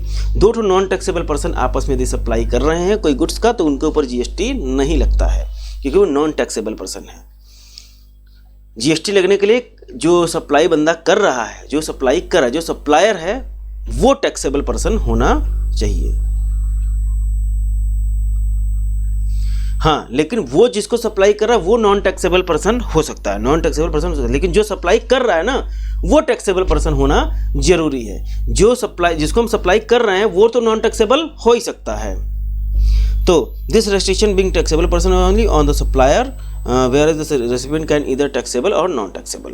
अब taxable person कौन होते हैं इसका मतलब समझिए। बोल रहा है taxable person is a person who is registered or liable to be registered under section 22 या 24। यहाँ पे वो है वॉलंटरी है, मतलब लिमिट वाली बात है, और यहाँ पे कंपल्सरी है। तो भैया टैक्सेबल पर्सन मतलब वो पर्सन जो लाइबल टू बी रजिस्टर्ड है सेक्शन 22 में या सेक्शन 24 में, तो वो कौन हो जाएगा, टैक्सेबल पर्सन हो जाएगा। टैक्सेबल पर्सन मतलब रजिस्टर्ड है ऐसा जरूरी नहीं है, लाइबल टू बी रजिस्टर्ड हो गया तो उसको टैक्सेबल पर्सन मान लेंगे, भैया जीएसटी लगना तुरंत चालू हो जाएगा। ठीक है, अब ये रजिस्ट्रेशन के चैप्टर में डिटेल में ये सब चीजें होंगी। Hence, a person who is liable to be registered but does not take a registration and remains unregistered shall be construed as a taxable person. Similarly, a person not liable to be registered but has taken voluntary registration and got himself registered is also a taxable person. ठीक है, कोई दिक्कत नहीं है। अगर कोई voluntary registered हो गया तो भी टैक्सेबल पर्सन मान लिया जाएगा, कोई 22 या 24, वो 22 में फिर वॉलंटरी करवाएगा। फिर सेकंड क्या था, टैक्सेबल सप्लाई होनी चाहिए। तो for a supply to attract GST the supply must be taxable. Taxable supply has been broadly defined and means मतलब टैक्सेबल सप्लाई मतलब क्या हुआ, एनी सप्लाई ऑफ गुड्स और सर्विसेज या both which is leviable to tax under GST law. भले ही exempt हो, exempt से मतलब नहीं है, लेविएबल टू जीएसटी है कि नहीं है पहले ये देखेंगे, उसके ऊपर जीएसटी लग रहा है कि नहीं। तो भाई हम लोग 4 जब जीएसटी में इसका डिटेल में डिस्कशन करेंगे। एग्जेम्पशन में be provided to the specified goods और सर्विसेज और to a specified category of person in titles making supply. Exemption हम देंगे वो एक अलग बात है, लेकिन अब वो लेविएबल टू टैक्स यदि है वो सप्लाई, तो भैया जीएसटी उसके ऊपर लगता है। अब जीएसटी इसके ऊपर कितना लगेगा, परसेंटेज लगेगा, जीरो रेटेड लगेगा, क्या लगेगा, वो चीज़ें एग्जेम्पशन अगर हैं तो उस हिसाब से एडजस्ट होंगी। लेकिन लेविएबल टू जीएसटी हो गया तो वो टैक्सेबल सप्लाई मान ली जाएगी। क्लियर है? तो ये हम लोग की कहानी हो गई सप्लाई की, कि भाई इसमें मेन हम लोगों ने क्या पढ़ा, सेक्शन नंबर 7 पढ़ा। मेन हम लोगों ने क्या पढ़ा, सेक्शन नंबर 7 पढ़ा। और इसमें एडिशनली क्या पढ़ा, एक मिनट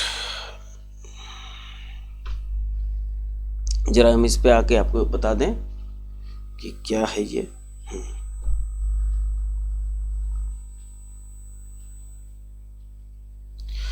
देखिए हम लोगों ने क्या पढ़ा, मेन सेक्शन 7 पढ़ा। मेन सेक्शन 7 पढ़ा कि सप्लाई क्या होती है। तो supply all forms of supply, consideration, business होनी चाहिए, इंपोर्ट है तो कंसिडरेशन होना चाहिए, बिजनेस हो चाहे ना हो, विदाउट कंसिडरेशन भी सप्लाई 4 ठो मानेंगे, शेड्यूल 1 वाली। फिर 7(1)(a) कहता था अगर सप्लाई है तो अब ये देखना है कि सप्लाई ऑफ गुड्स है कि सप्लाई ऑफ सर्विसेज है। ये कौन बताता, शेड्यूल 2 बताता था। 7 सबसेक्शन 2 दो तरह की बातें करता था कि भाई शेड्यूल 3 में कुछ ट्रांजेक्शन बताए गए हैं जो सप्लाई, ना ही सप्लाई ऑफ गुड्स है ना ही सप्लाई ऑफ सर्विसेज है। और government services notified, government services भी कुछ चीज़ें नोटिफाई करेंगी। जो ग्राम पंचायत वाला था ना, वो पंचायत की सर्विसेज और म्यूनिसिपैलिटी की सर्विसेज को वो किया हुआ था, नॉन सप्लाई किया हुआ था। और ये क्या था, और क्या था, वो लीकर का लाइसेंस, अल्कोहलिक लीकर का लाइसेंस। फिर 7(3) था गवर्नमेंट कुछ ट्रांजैक्शन को जब चाहे तब ये बोल सकते हैं सप्लाई ऑफ गुड्स है या ये सप्लाई ऑफ सर्विसेज है, ये आपने पढ़ा था। एडिशनली इसके अलावा शेड्यूल, मतलब इसके अलावा ये था प्लस शेड्यूल 1, 2, 3 था। एडिशनली हम लोगों ने कहा कि अगर ये सप्लाई है तो ये टैक्सेबल सप्लाई है कि नहीं, मतलब इसके ऊपर इसके ऊपर जीएसटी लग रहा है कि नहीं, ये कैसे तय करेंगे। तो जीएसटी लगने के लिए भाई साहब ये होना चाहिए, जीएसटी लगने के लिए 2 चीजें अभी हम लोगों ने पढ़ी कि वो टैक्सेबल पर्सन के द्वारा होना चाहिए, ठीक है, और जो सप्लाई है वो टैक्सेबल सप्लाई होनी चाहिए। ये अगर दो चीजें पूरी हो गई तो ये जो सप्लाई हम लोगों ने 7 में पढ़ा वो सप्लाई लेविएबल टू जीएसटी हो जाएगी। क्लियर? चलिए अब इसका भी एक हम लोग फटाफट एक रिवीजन कर लेंगे, क्योंकि इसके बाद अलग कॉन्सेप्ट स्टार्ट होगा कंपोजिट एंड मिक्स सप्लाई का। तो कल की क्लास में क्या ना, एक क्विक रिवीजन पूरा शुरू से कर देंगे हम लोग, ठीक, एक शुरू से कर लेंगे। अच्छा, रिवीजन का मतलब ऐसा ही समझिए कि पूरा ये सर्कुलर नोटिफिकेशन आपने देखा होगा, हमने खाली ऐसे ही लिखा हुआ है। क्यों? क्योंकि ये पढ़ते ही आपको याद आ जाना चाहिए। एक बार आपने डिटेल में पढ़ लिया कि donation received by charitable institution, quid pro Q वाला था, तो वो तुरंत दिमाग में क्लिक करना चाहिए कि हाँ हम डोनेशन दे रहे थे और उसके बदले में हम अपना एडवर्टीजमेंट करवा रहे थे, तो वो सप्लाई ऑफ गुड्स हो जा रहा था, सप्लाई ऑफ सर्विस हो जा रही थी, और हम कुछ एडवर्टीजमेंट वगैरह नहीं करवा रहे हैं, ठीक है। हम अपनी दादी की याद में दिए कि भाई, तो उसने उस पैसे से अगर कोई रूम बनवाया तो उसमें लिख दिया कि भाई डोनेटेड बाय मिस्टर के मिश्रा फॉर द, मतलब हम अपनी दादी की याद में वो दान दिए थे, ठीक है। तो ऐसे अगर लिखा है तो वो कोई एडवर्टीजमेंट तो नहीं है।